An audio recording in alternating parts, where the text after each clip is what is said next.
The man history cannot ignore. Episode 4, the day he could have taken revenge but didn't. Imagine, for 13 years, they tortured your powers. They killed your companions. They threw garbage on you while you prayed. They starved your community. They forced you to leave your home. Then one day you return with an enemy of 10,000 and they are completely defeated. They are at your best, every single one of them. What would you do? The year in 630 CE, the Prophet Muhammad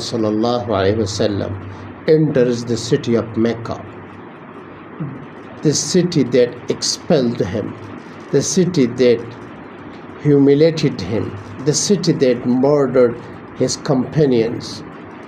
He enters not with anger, not with sword rise high.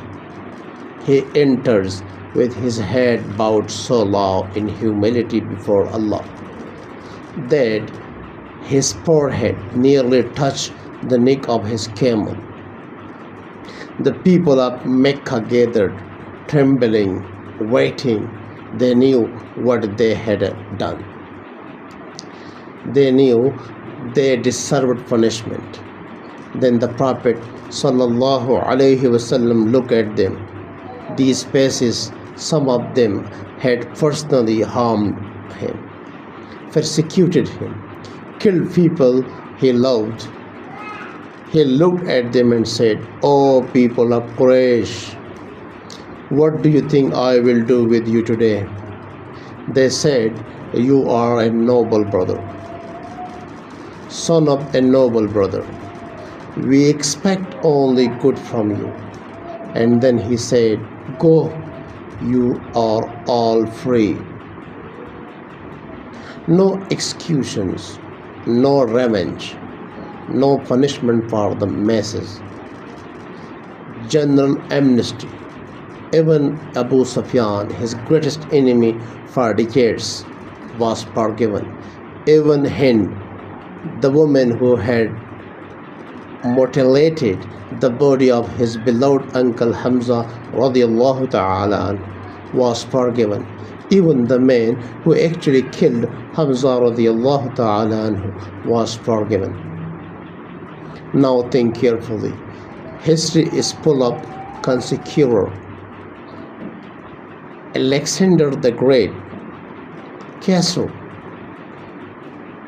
Genghis Khan. When they conquered a city, what happened? Blood in the streets, slavery, destruction. But this man, at the peak of this power, at the moment of his greatest victory, choose mercy, not weakness. Choose mercy. There is a difference. The British historian Stanley Lane Ford wrote that the conquest of Mecca was the most remarkable example of clemency and generosity in the history of the world. A non-Muslim historian studying this moment and finding no parallel in human history. They told you he was violent. They told you he spread his religion by the sword. But on the day he held the sword over the necks of his enemies, he put it down.